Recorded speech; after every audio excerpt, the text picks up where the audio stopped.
favorable à toute la Absolument. région, Pour pourrait ouvrir drainer carrément aussi ouais. de Mais plus amples et visiteurs, tout ceci à nous fait, pourrait nous susciter mener l'intérêt. également vers nos gravures rupestres. Les gravures sont fabuleuses. Revenir aux gravures rupestres. Combien? Nous, 2000, 20 000 ou 2000? 2000 à ciel gravures, ouvert, quand voilà, même à ciel ouvert. figurines. Nous mener également au tumulus. Oui. Donc tout ça, c'est un patrimoine. Un Le, patrimoine qui est très le riche. tumulus, il faut peut-être expliquer ce que c'est pour ceux qui ne connaissent pas. Oui. C'est un moyen d'inhumation qui revient à nos ancêtres. Le tumulus, c'est une sépulture que pratiquaient, que construisaient les habitants de la région. Les autochtones, tout à fait. Les habitants de la région qu'on appelait les gétules. Ils s'appelaient les gétules. Donc, ces gétules se donnaient volontairement la mort quand ils n'avaient plus aucun moyen de vivre. Ils étaient égoïstes à l'extrême, ils ne demandaient pas de l'aide aux autres, les autres ne donnaient pas l'aide, donc il y avait un égoïsme à la démesure. Quand une famille n'avait plus de moyens de vivre, elle creusait son tombeau et allait mourir toute son famille. Donc, il a fallu une petite fille de 9 ans, qui ne voulait pas mourir, qui voulait vivre, qui aimait la vie. Elle avait quand même pu arrêter, échapper à cette destinée dramatique. Et que cette tradition a été définitivement enterrée. Donc, elle a dit à son Les ami, liens sociaux ont carrément été transformés donc, depuis. quand j'avais raconté cette, le J'y livre, venais justement, ça vous a inspiré un de vos ouvrages? justement, c'est ça la légende. Bon, elle va voir son ami, son ami d'enfance, et lui dit que demain mes parents vont mourir, ils vont au tombeau, moi je ne veux pas mourir. Elle lui dit, ne t'en fais pas, je vais parler à mes parents, on va te recueillir et t'adopter.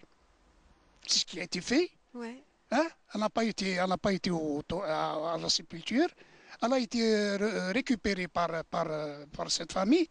2-3 jours après, les habitants voient la petite fille. Mais c'est la fille de X, hein, de ta femme, pourquoi elle est là? Pourquoi elle n'est pas morte? On lui fait un procès, on lui intente un procès. Puis, ça a éveillé les consciences. Ça a éveillé les consciences. Moi, non, je ne veux pas mourir. Ça, c'est une pratique qui n'est pas, ce n'est pas divin. Écoutez-moi, moi, je suis votre prêtresse. Enfin, bien entendu, c'est l'imagination. Mais la légende, elle est là. Mais vous l'avez raconté, bien sûr, vous êtes romancier. Oui, donc, mais la légende, elle est là. La légende, elle a été recueillie par le capitaine de Signy, qui était chef d'annexe à Ain Safra en 1905. Très bien. C'est lui qui avait procédé aux fouilles des tumulus, qui avait trouvé des objets, et il avait récupéré cette légende. Très bien.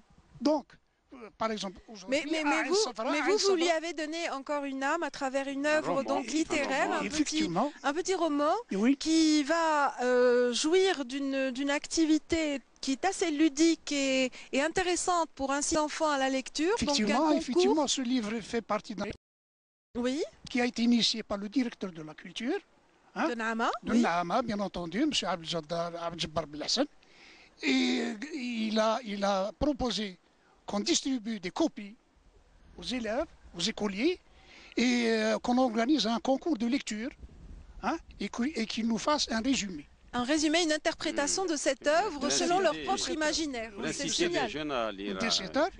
Et puis, par exemple, aux lauréats, les 10 ou bien les 20, ils leur donnaient des prix conséquents.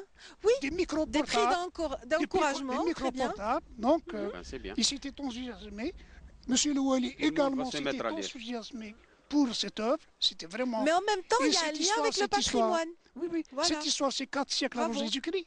C'est 4 siècles avant Jésus-Christ. Donc, ce n'est pas loin. Oui, et puis voilà, c'est ça. C'était 4 siècles, 3 siècles avant, c'était la Numidie. On était en pleine Numidie, donc c'était les rois numides. Ces Gétules avaient combattu aux côtés de Massinissa. C'était les guerriers de Massinissa également. C'était les guerriers de Massinissa.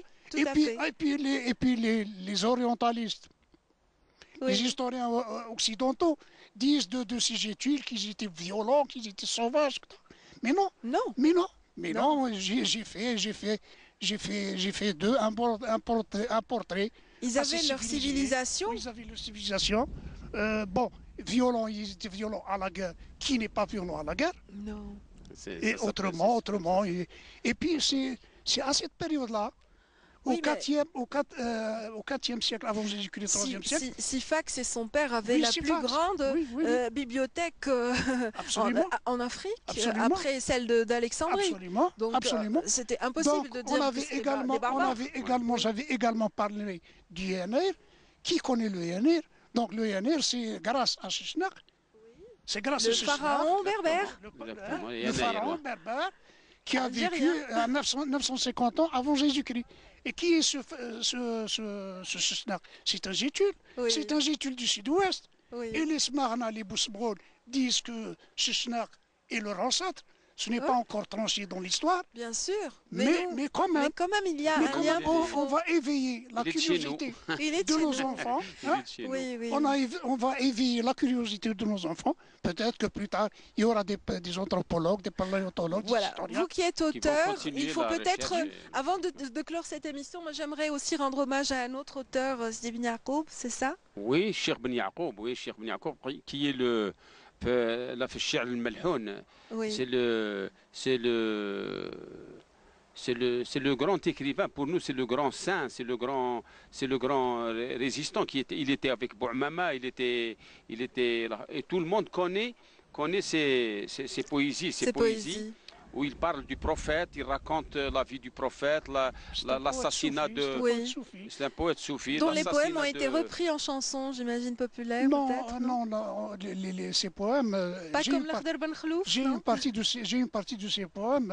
Surtout c'est religieux, c'est soufi, religieux, c'est l'histoire. C'est mystique. À la plume. Bon, il a fait, par exemple, il a fait un psaume sur Sidna al-Hussein. La mort de Hussein, on pleure quand on... C'est 1000 vers. 1000 vers. 1000 vers. Oui. Et qui la connaissent par cœur. Non, qui la connaissent par cœur. Les familles profitent du paysage comme je le vois, comme vous le voyez autour de nous. Cette fraîcheur. Toutes ces familles qui sont autour de nous et qui se baignent. De rouge. Bien sûr. Ils sont, ils s'amusent jusqu'à la tombée de la nuit. Je pense que cette oasis fait le bonheur des habitants de Naama autant que nous lors de ce passage donc par votre ville. Je rappelle que vous aussi, vous avez un poème qui est très très long, La Grande Aude, et qui donc c'est un poème d'amour et qui peut être aussi il fait 1400 mis vers, en valeur aujourd'hui, 1400 vers, voilà. 1400 vers. Voilà, vous avez aussi un autre ouvrage que je rappelle également, c'est Hé. C'est moi qui l'ai tué. Donc ça aussi, c'est inspiré d'une histoire locale, n'est-ce pas? Oui, c'est une histoire locale. Oui. Mais qui remonte à l'ère coloniale, n'est-ce pas? Mais avec beaucoup d'humour, celle-ci. Oui, parce qu'elle rassemble des personnages. Il y a le mythomane, il y a le blagueur, il y a le maraudeur, Mais il y a aussi des vérités dedans, des personnages qui racontent une vérité sociale, qui est bien de... C'est tiré d'une vérité. Il y a le vaniteux. Le vaniteux, c'est lui qui a dit cette phrase à l'administrateur, le Hakim, à l'époque. Oui. Le vaniteux, c'est quelqu'un d'autre qui avait tué le légionnaire tyranno du village. Oui. Et celui-là, il s'est approprié l'acte pour devenir... pour aller en prison et devenir le héros de la région. Il va à l'administrateur, le Hakim, le chef de commune, et il lui dit ça. L'autre, il appelle ses gardes, emmenez-le. Il l'emmène, succinctement, et il se retrouve au tribunal militaire d'Oran. Au tribunal militaire d'Oran, on retrouve finalement l'assassin. Oui, non, il écope de 5 années de prison. Voilà. Il va à Tabalbala, il purge 1 année de prison.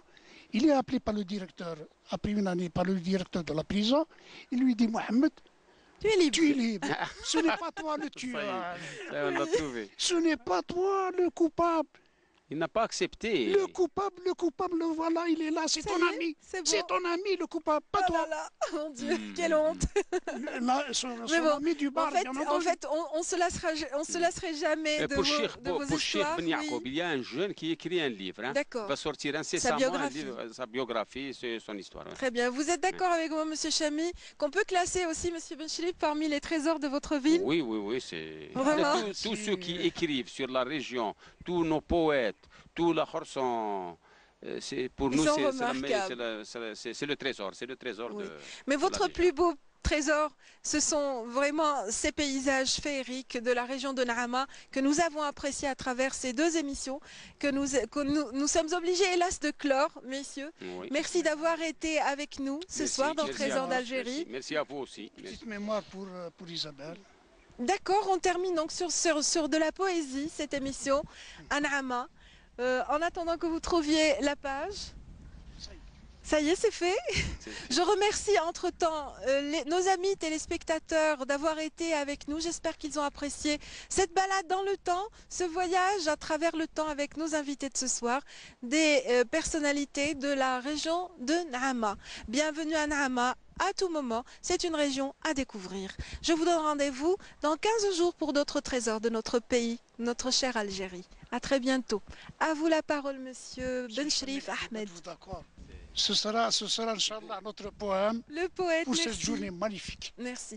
Allez-y, monsieur Benchrif. Bon, Isabelle, tu vas au monde Exou rapporter l'inédit des batailles du Mougar, que livra Bouhamama, le héros de toujours, grand tacticien et brave comme un léopard. Tu avais traversé des plaines et collines, des vallées et des monts, des coteaux de vignes et l'immense steppe dans un train noir de suie, roulant cas un cas, assourdissant de bruit. Tu avais débarqué en gare d'Aïsefra, capitale d'Exou de très longue date, des oasis froides que couvre un beau drap blanc de neige en hiver, en été nonchalante. C'était au printemps, la saison des éclosions, des fleurs et des bourgeons, de l'attrait des brebis, du chant des abeilles, du vol des papillons, du concert très joyeux du mâle et du colibri. Un soldat accueilli sur ordre de Lyoté, avisé lui-même sur mot de Barucan, pour remplir la page du journal redouté par des colons soucieux de préserver leur camp. Le général t'ému par son élégance, sa noble courtoisie, son tempérament, sa riche culture et de plus sa tolérance. Et tu fus aussitôt conquise d'engouement. Lui-même découvrit la femme de lettres, à l'esprit rebelle, bien plus original, souffrant le mal d'autrui comme un vrai prêtre, couchant dans son journal de brèves annales. Très bel hommage rendu à Isabelle Ebérard et c'est signé Ahmed Benchrif, présent ici dans Trésor d'Algérie. À très bientôt.